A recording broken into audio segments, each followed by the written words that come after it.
Here we'll do the amortization schedule with the programs that we created on our calculator. The first order of business is to find the payment.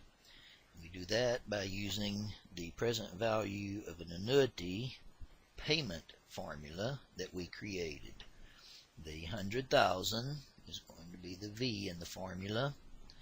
The 25 years would be the T.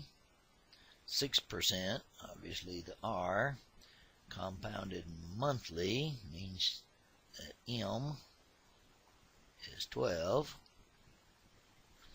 And so let's use our program. So we'll say program, and then the PVANN PMT is number 6 on mine. Press enter. The V, as we get written down there, is 100,000. Enter. The R, 0.06 for the 6%. The M is 12 monthly, and the time is 25 years. And so $644.30 would be our monthly payment. And then we need to do each of the next 3 steps or each of the next 4 steps for each of the 3 months remaining. So we'll do this for month 1, then month 2, then month 3. So for month 1, we need to find the amount at the end of the month. Now that is using just the straight compound interest formula. So we'll be using our compound A formula to find the amount of the money at the end of the month. So taking out my calculator, we'll run our compound A program. P, that's the 100,000, the amount of money that we owe at the beginning of the month. And then for R, 6%.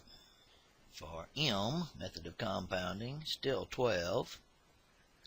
Now this is where the trick lies. The time has got to be 1 month. We want to know the value at the end of the month. However, our formula that we put on our calculator only accepts values for years. So 1 month has to be entered as 1/12 of a year. So let's see what this would look like.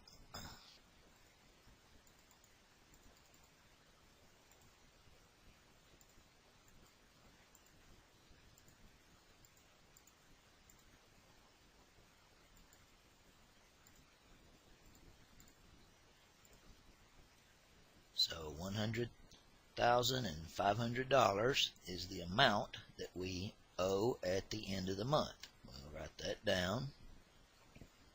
Now that is step 1. Find the amount at the end of the month.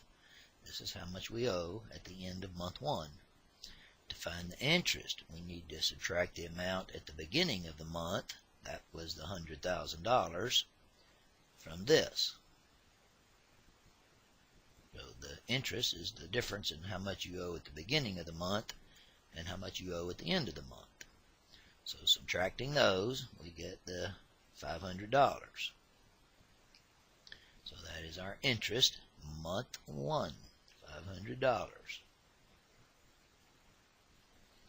Now to find the unpaid balance, we simply subtract the $500 from our payment.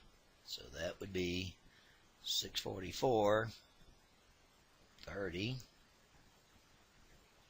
minus 500. Now, I normally don't suggest doing this in your head, but this is pretty easy to see. That's $144.30.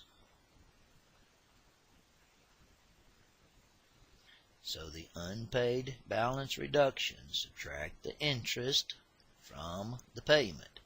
Interest, payment. And so last step, the unpaid balance, the last column, we want to subtract this unpaid balance reduction from the previous balance. So 100,000 let's was how much we owed, and we actually paid $144.30. That's not one that I do in my head, so I'll use my calculator on that. And that is our new balance after our first payment. Now basically we're going to repeat these same steps again. I'm going to get rid of some of this stuff so you can see the R, M, and T are going to stay the same, but look, this 100,000 in this next step is going to be the number that we just came up with. So we're going to change this to a 99,855 and 70 cents. So we'll do our COMPA program.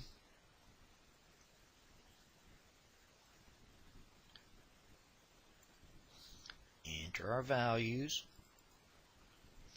and that's how much we owe at the end of the second month. Step 2, subtract the amount at the beginning from the amount at the end. So we're going to take that number and subtract the 99,855. And so that $499.28 would be our interest.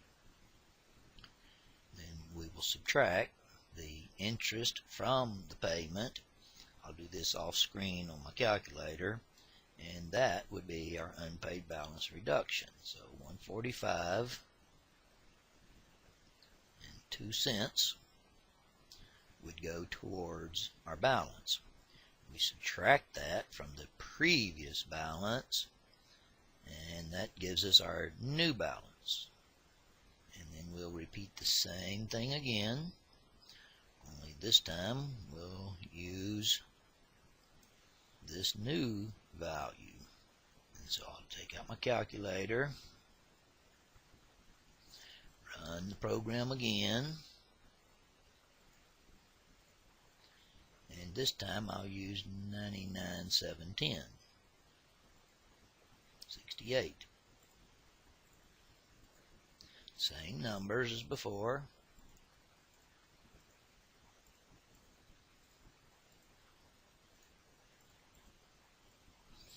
And this is the amount that we would owe at the end of the third month.